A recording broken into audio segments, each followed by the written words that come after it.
All right, so we're in section 8.3 now.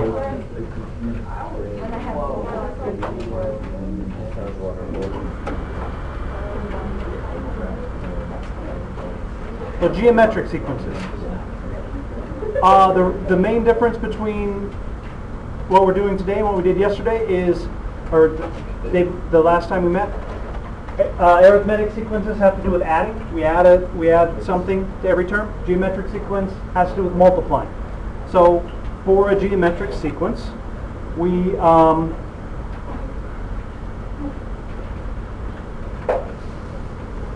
going to say each term is multiplied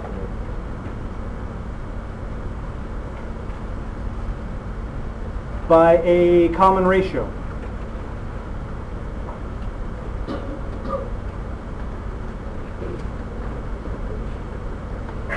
I guess that's a good way to say it. So the way that we write it in symbols, we would say a sub n equals a sub n minus 1, the previous term, times r, where r is our common ratio.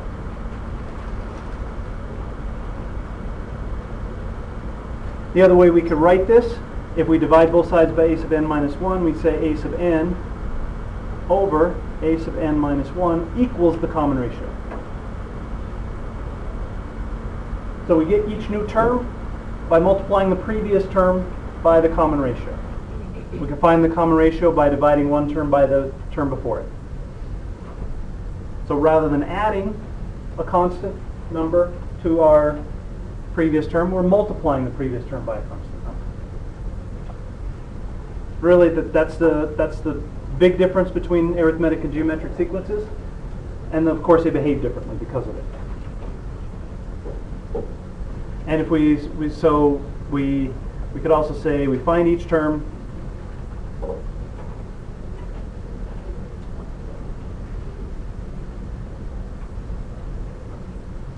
we can multiply a term by r to find the next term.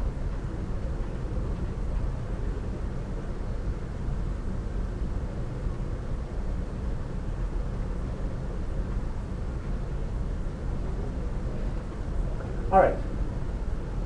So everybody understand now how we get a geometric sequence. Let's look at a couple of easy examples. Let's say that we have a sequence 3, 6, 12, 24, dot, dot, dot. What's r here? 2. We're multiplying each term by 2 to get the next term. r equals 2. What if we had 1 half, 1 half, 1/4, 1/8, dot, dot, dot. r equals 1 half. What if, on this one, what if our common ratio was negative? What if this was negative 1/2? How would that change our sequence? It would be positive, negative, right? So if we started with 1, we multiplied 1 by negative 1/2, we'd get negative 1/2. We multiply negative 1/2 by negative 1/2, we get positive 1/4. Then negative 1/8. So if our common ratio is negative, then the signs alternate, positive, negative. All right, we good with those examples? Okay, we're going to do exactly what we did with arithmetic sequences. We're going to find an nth term formula, and we're going to find a sum formula.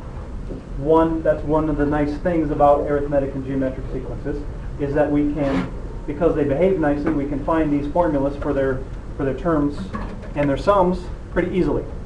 So let's look at our nth term formula. We're going to do it the same way that we did our arithmetic sequence.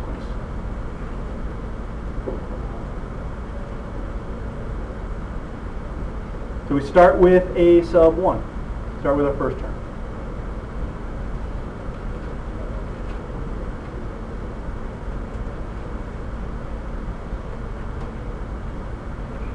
And we set our next term a sub 2 is our previous term times r, so a sub 1 times r. And then we multiply by r again to get a sub 3.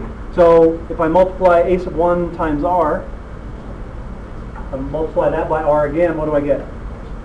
A sub 1 r squared. A sub 4, I multiply this by r, and I get a sub 1 times r cubed.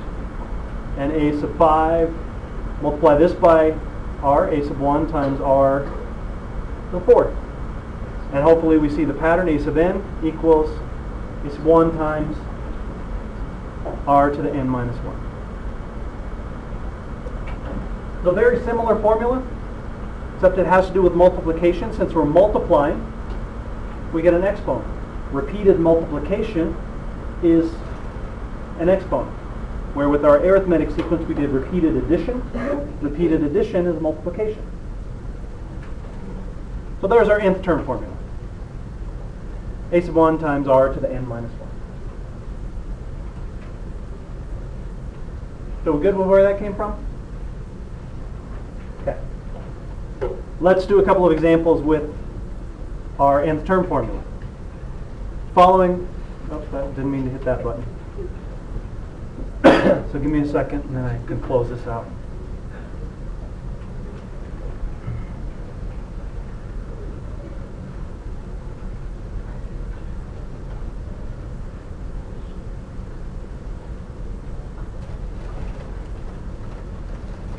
There we go. So start out easy. We want the nth term. We have a geometric sequence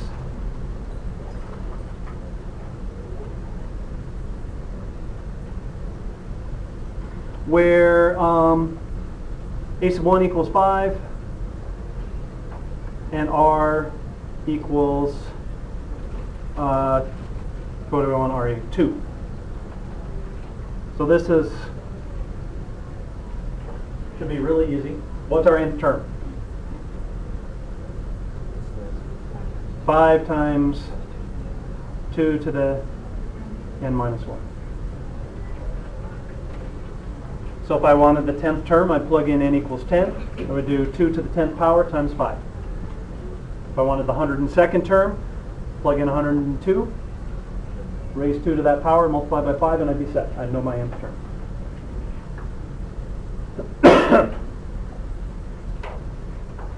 Good there? Questions? All right, let's find the 20th term.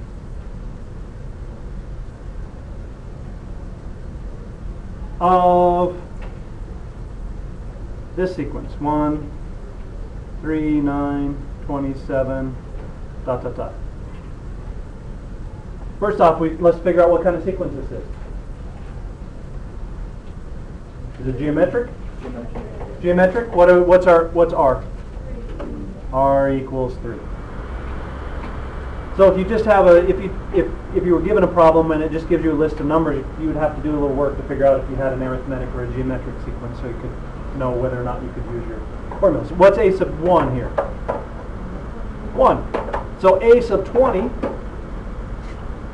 is a sub 1, 1 times r, 3 to the 20 minus 1, so 3 to the 19th. 3 to the 19th, if you plug that in your calculator, that comes out to 1,162, 261, 467. Over 1 billion. Geometric sequences can grow large very fast.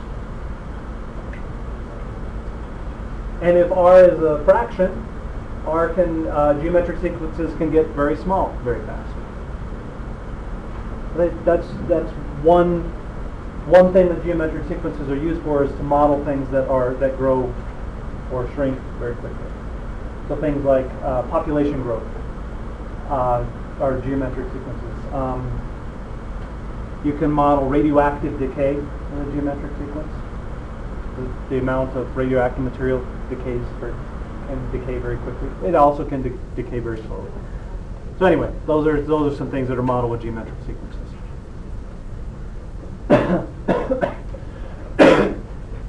All right. Now we'll get a little more complicated. We're kind of following along almost exactly what we did with arithmetic sequences. So let's find the 15th term.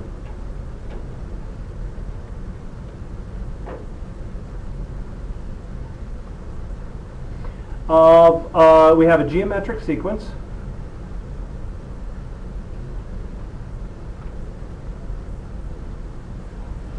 with a third term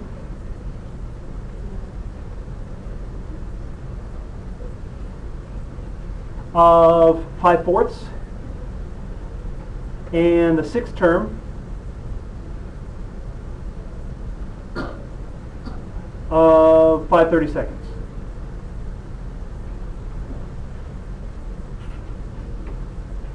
So before we even start, we know we have a geometric sequence. Is R going to be a whole number or a fraction? Got to be a fraction, right?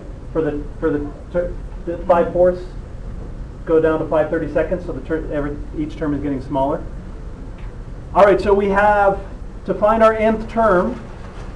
I forgot an H here.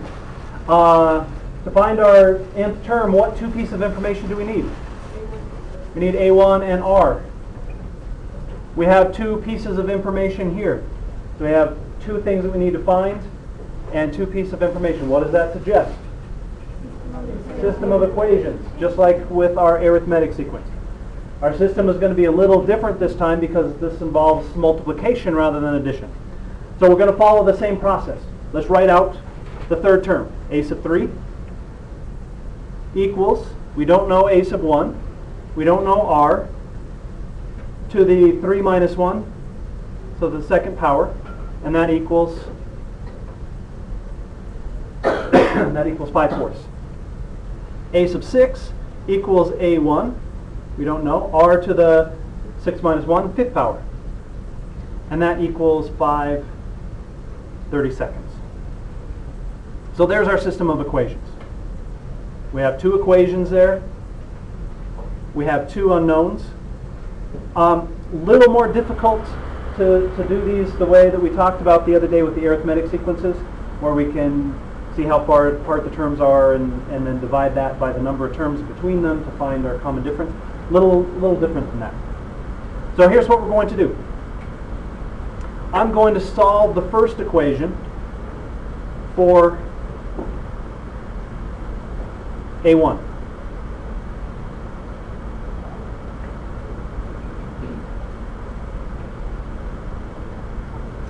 So that's my first step. So I divide both sides by r squared. So I get A1 equals 5. I divide both sides by r squared. 5 over 4r squared.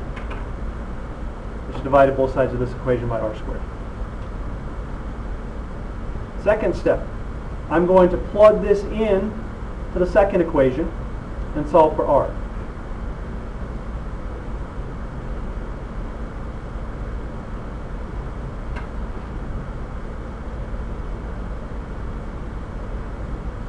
So we're following the same process really, but because we have multiplication, we have these exponents, we can't just subtract one from the other. You have to go through a little more involved process. So plug this into the second equation and solve for r. So I get, when I plug this in for A1, I get 5 over 4r squared times r to the 5th equals 5/32. And notice I'm leaving these fractions here. It's going to be a little easier to work with these fractions. Well, what's r to the 5th divided by r squared? R cubed, right? What rule of exponents says when we divide, we subtract the exponents. So we have 5r cubed over 4 equals 5/32. And then I want to clear those fractions. So I'm going to multiply with both sides by 4/5. And I get r cubed equals, and what does this reduce to? These cancel, 4 goes into 32, 1/8. It goes into 8 times. So r equals the cube root of 1/8. So r equals 1/2.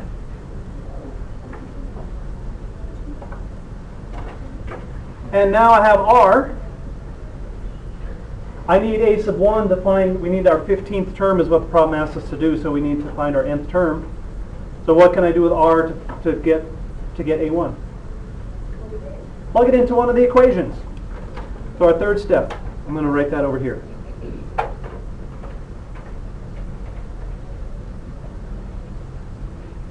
I'm going to plug it into either and find a sub 1. And then I'll be set to solve my problem. So I'm going to plug r in. I'll do this one because I want to work with a squared power instead of a fifth power. So I get a sub 1 times 1/2 squared equals 5/4. 1/2 squared is 1/4.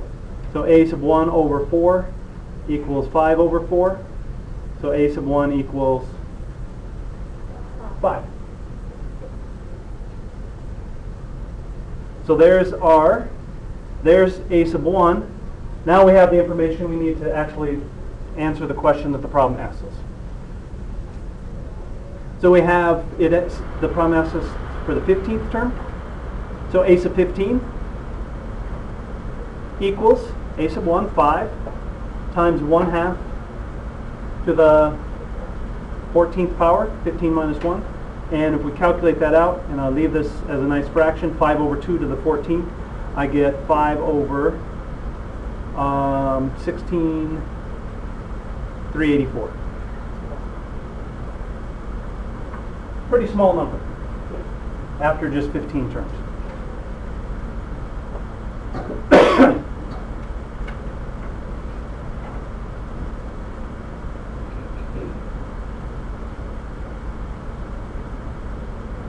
We good?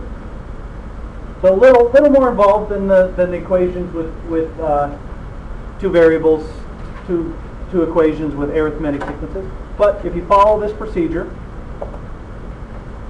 it should come out pretty nicely.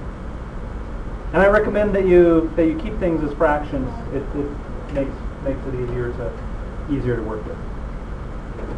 It's easier to see these cancellations and that kind of thing. They're so quiet today.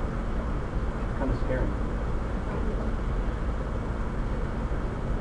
Okay, let's find the sum now.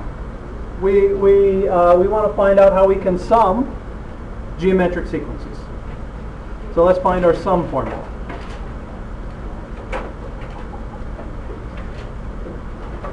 And wasn't it nice the way the formula worked out with arithmetic sequences, the way we found it, all the things canceled? Kind of a nice thing. We're going to do something similar with geometric sequences.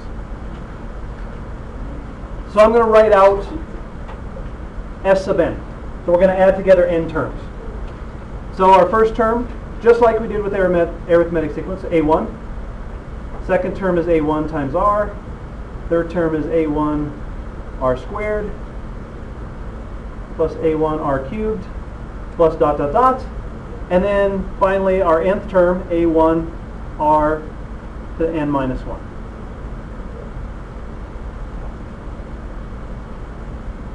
And now the trick with this one, I'm going to multiply this by r. So r s sub n equals, I'm going to shift things over, because when I multiply this by r, I get a1 times r.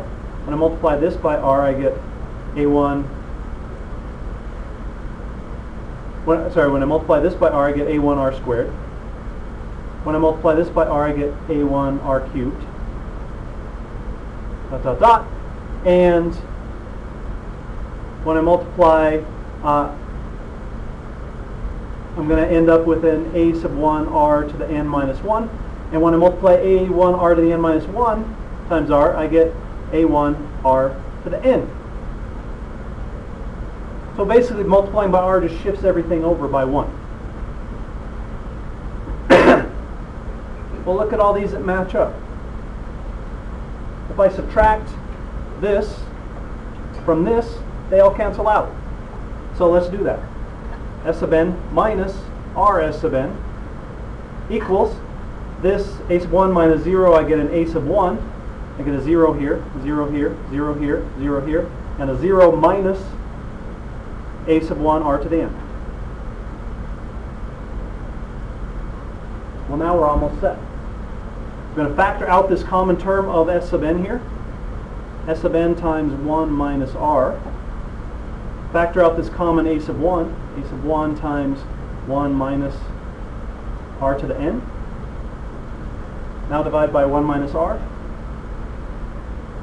A sub 1, 1 minus r to the n, over 1 minus r. And there is my sum formula. All I need to know is the first term, my common ratio, and how many terms we're adding together. We're multiplying together. We're adding. How many terms we have. We're multiplying by r. Kind of slick. That's kind of nice. Get all those things to cancel out and we don't even have to worry about it.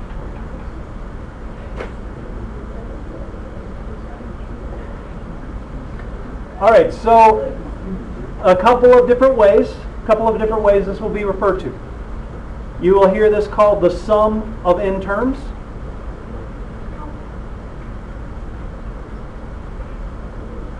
And you will also hear this called the nth partial sum, just like with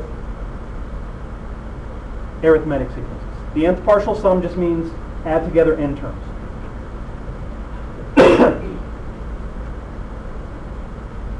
All right, let's look at an example of using this formula. Before we move on, what do we have to know here for this formula to work? R can't be 1.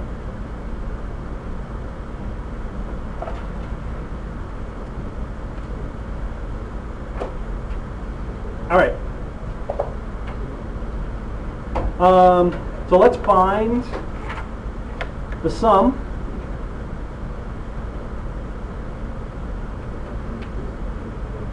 n equals 1 to 20 of 2 times 0.1 to the n.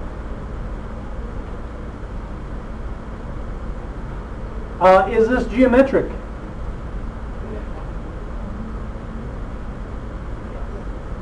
Yeah, what are we multiplying each term by to get the next term? R, what's R? 0.1, right?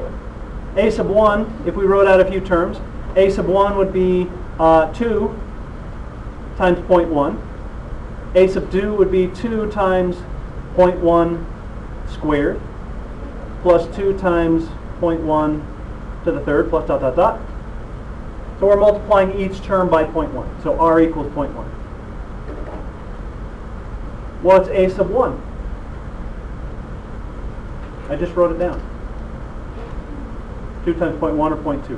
And I'm going to write it as 0.2 is fine. A sub 1 is 0.2. And how many terms are we adding? 20. So S sub n is 0.2 times 1 minus 0.1 to the 20th power over 1 minus 0.1. And if you calculate that out, you get 2 ninths.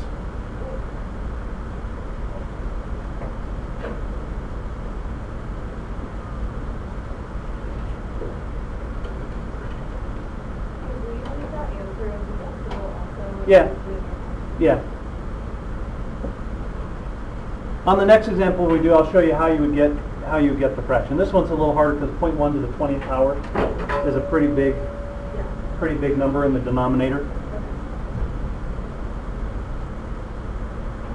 Questions there? Pretty easy, pretty friendly. All right. Another really nice thing about geometric sequences, series when we add them together, is that we can add sometimes an infinite number of terms and get an answer. So let's talk about the sum of an infinite geometric sequence. And that's our last topic of the day.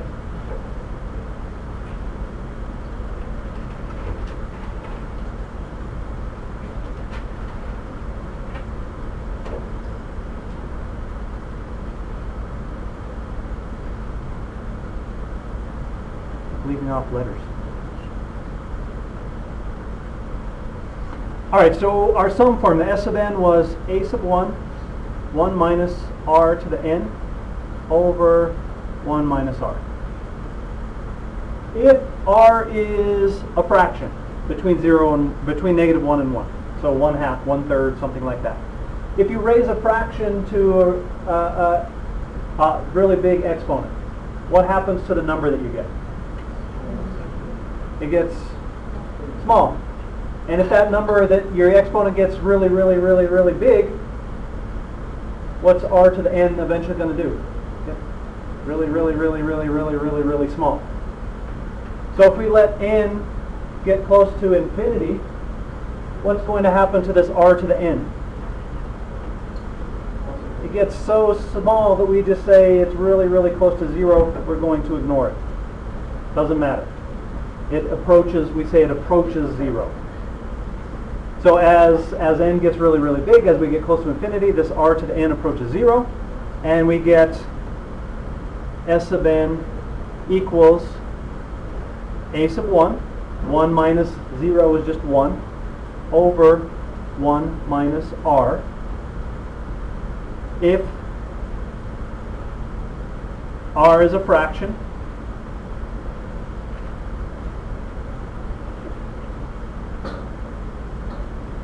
between negative 1 and 1.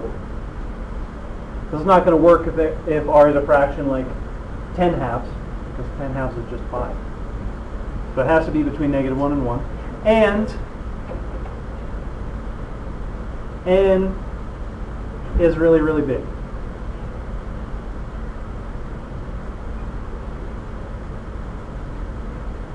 And the way we write that is the sum n equals 1 to infinity of a sub 1 r to the n minus 1, so a geometric sequence, we're adding these together, equals a sub 1 over 1 minus r.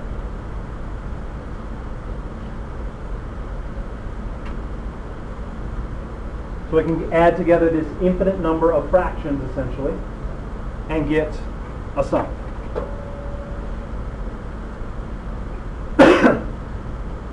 And this comes in very useful in a lot of different situations.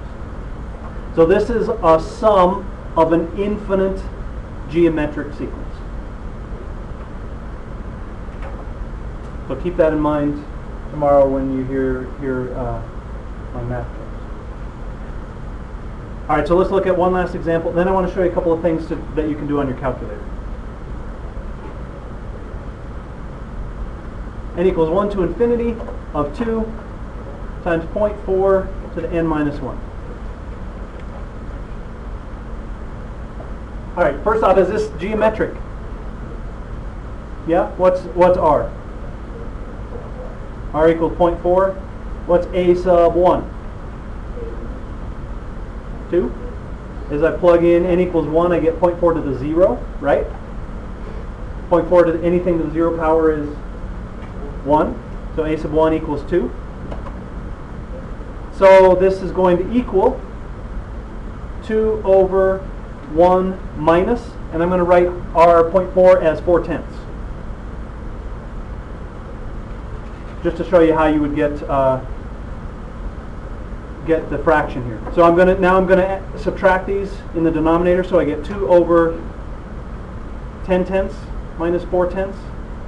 So I get 2 over 6/10, which equals 2 times 10 over 6, which equals 10/3.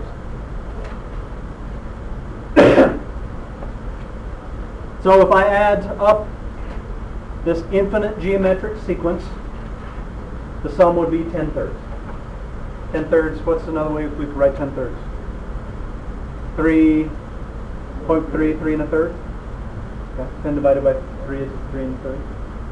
So if we add all this up, the answer is 3 1/3. We can add an infinite number of numbers together and get a finite number. Kind of interesting. And that's, you've probably heard of Zeno's paradoxes. One of them is that you can't cross the room because in order to cross the room you have to cross half of it first. In order to cross that half you have to cross half of that for half of that. Well, that's a geometric sequence.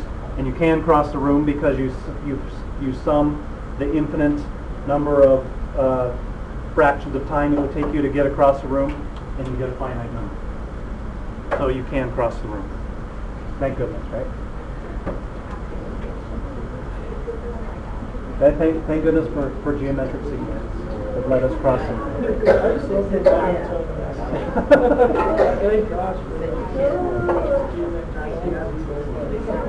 All right, so let's take a look at a couple of things in our calculator. I'm not showing enthusiasm. I feel like I'm being really enthusiastic. You can be a Santa Claus. A Santa Claus? What do you want for Christmas, little boy? Oh my God.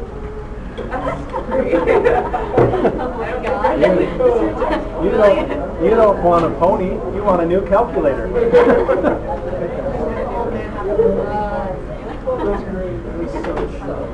All right.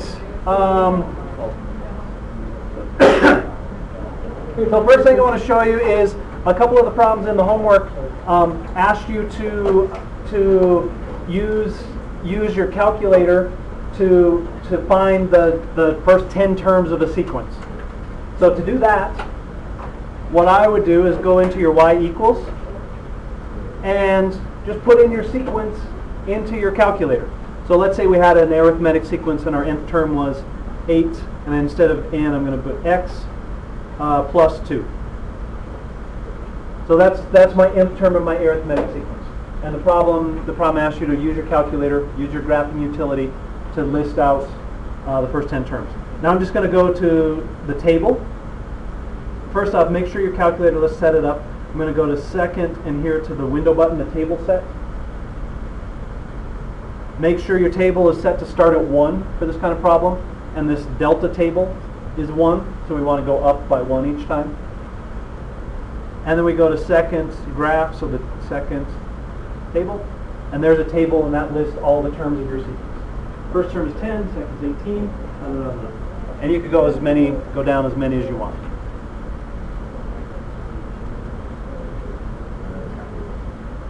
So that gives all the terms of our sequence.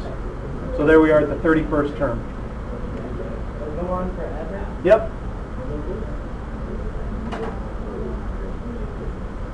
All right, so when your problem asks you, whoops, now we'll go to the negative. When your problem asks you to use your graphing utility to find the terms of a sequence, that's what you can do to do that.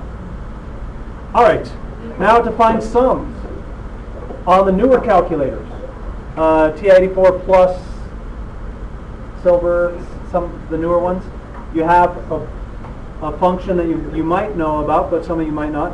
If you go to math, 0. Look what's there. So I can do the sum from 1, sorry, let me go back. X equals 1 to 100 of 2x plus 1. So let's say we have an arithmetic sequence, that's our nth term. Hit enter, and that's the sum of 100 terms.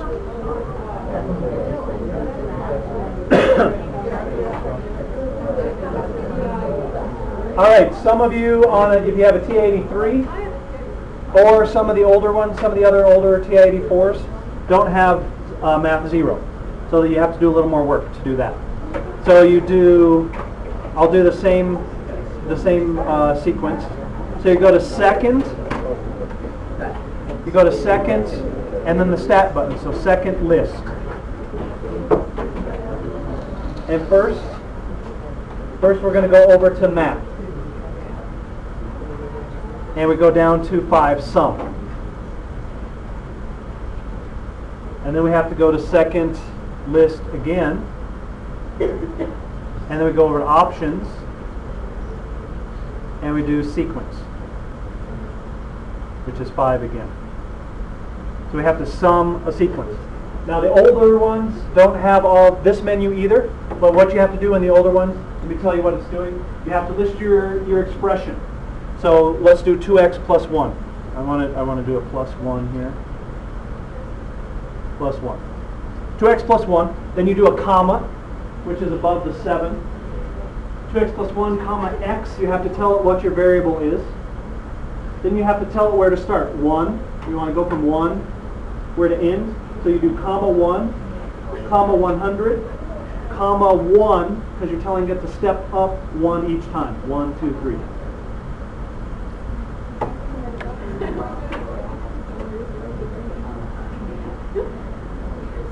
And then you hit this. So this is what it would look like in the older calculators. This is 2x plus 1, comma x, our variable, comma 1, the start, comma 100, the end, and comma 1. It tells us how big to step up at a time. And I hit enter. And I get the same answer. So it's a good way to check to make sure you've done your work right. If you're doing some kind of problem where you have to sum a large number of terms, that can help. If you need help with your calculator, if you have questions using your calculator, I can help you out with that. All right, yes.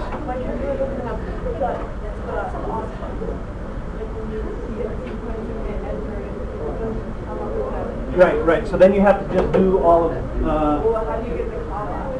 It's above the 7 button. Right there. Oh, it's right there. Yeah. Yes. Sometimes, like complicated estimation, sometimes it's stable. Like there's an option for that mode. You like click on mode, and then if you go up and just keep going down. You put it on background. Oh, you have to put this. If you change that to black, then it won't show the summation. And lock it. And so what Tommy says is, if you go into mode and you scroll down your calculator, if you do have a T84 Plus, it has to be in math print mode, which is down at the second screen. You have to scroll all the way down. On one of mine, I had to download a software update for it to work on one of mine, and then I have an older one that doesn't work on also. All right. Any other questions? Okay. Homework?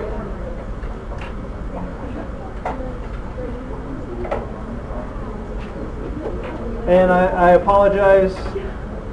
This is a long because it's just a list of problems. I wanted to pick specific ones, but I couldn't do through something even, whatever.